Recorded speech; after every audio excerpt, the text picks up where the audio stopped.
boys and girls. Here we are again, addressing those of you directly rather than slander your name without actually accusing you directly as you've done to me. Such methods are the ways of cowards and obviously gossip queens. You accuse my methods of being terrorist-like activities that they undermine the president's authority by trying to convince other military members to defy his commands. Such two-faced ways that are common among traitors. You speak of half-truths and hidden points you don't want the people to know, such as the fact that this idea was designed to authenticate the authority of the one giving orders to launch missiles and take actions that are considered acts of war in international courtrooms, which is where he will be bound soon to answer for his crimes against other nations once we clear out his loyalist control over such things. You have your hand so far up Lady Justice's skirt, you might as well call her Miss Mitt Romney. So I've come to refute this slander against my name. For one, you are not the lawful president.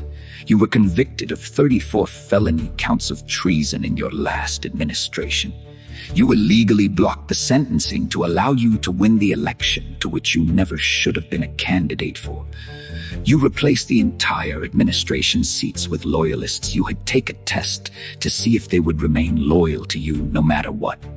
You tried to order and deploy troops against cities in America to enforce your commands over the people, and then tried to shut down the welfare system in order to make the people desperate enough to retaliate in order to justify your claim of necessity to enforce the insurrectionist law you put in place to stop anyone from defying your control over this country by using militarized federal resources at your leisure against the people of this country.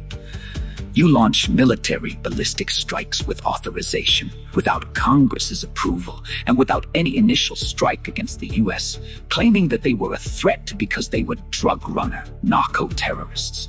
Were they really, or were they refugees trying to escape something you had your hands in and they could prove it? I guess no one will know.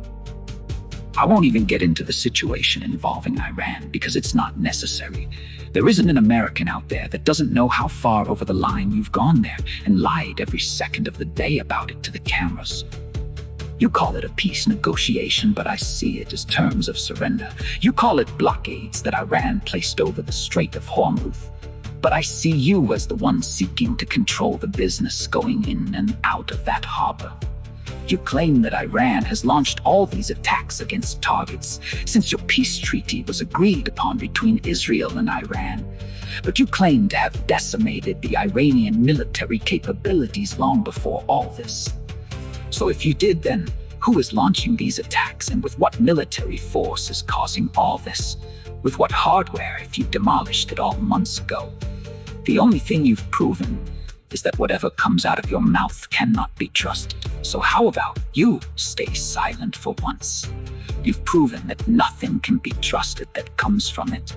So why speak something else that was proven is that there are still true Americans within the military structure that remember their oaths to this country and its people, not the temporary stewards who are elected to govern it.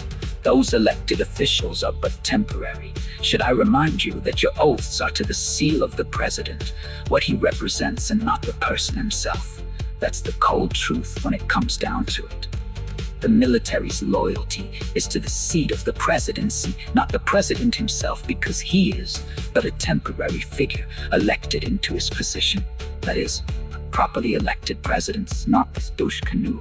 I thank you for this chance to clarify my position and stand against this threat rather than allowing the dogmatic propaganda to speak for me. Oh, and Levitt, you should be ashamed of yourself, but in your heart, you know I'll be seeing more of you later.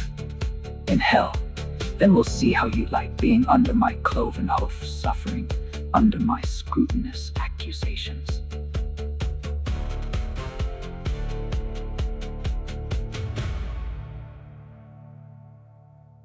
Just to be clear, does the president want to execute members of Congress? No. Let's be clear about what the president is responding to, because many in this room want to talk about the president's response, but not what brought the president to responding in this way. You have sitting members of the United States Congress who conspired together to orchestrate a video message to members of the United States military to active duty service members, to members of the national security apparatus, encouraging them to defy the president's lawful orders. The sanctity of our military rests on the chain of command. And if that chain of command is broken, it can lead to people getting killed. It can lead to chaos. And that's what these members of Congress who swore an oath to abide by the Constitution are essentially encouraging. We have 1.3 active duty service members in this country. And if they hear this radical message from sitting members of Congress, that could inspire chaos, and it could incite violence, and it certainly could disrupt the chain of command. These three members of Congress, I will also add, knew exactly what they were doing. You look at Alyssa Slotkin, she's a former member of the CIA. Mark Kelly was a captain in the U.S. Navy. Maggie Goodlander was a naval officer, and notably, she is also the wife of Joe Biden's national security former advisor, Jake Sullivan. And so these members knew what they were doing. They were leading into their credentials as former members of our military, as veterans, as former members of the national security apparatus to signal to people serving under this commander-in-chief, Donald Trump, that you can defy him and you can betray your oath of office. That is a very, very dangerous message, and it perhaps is punishable by law. I'm not a lawyer. I'll leave that to the Department of Justice and the Department of War to decide. But the president has frequently, but Caroline, can I just follow up? The president and the vice president, for that matter, have accused the other side of encouraging political violence. Isn't that exactly what the president is doing when he says that members of Congress should be killed? Why aren't you talking about what these members of Congress are doing to encourage and incite violence? They are literally saying to 1.3 million active duty service members not to defy the chain of command, not to follow lawful orders. Actually, what they said is you can refuse an illegal order, which is in the Uniform Code of Military Justice. They're suggesting, Nancy, that the president has given illegal orders, which he has not.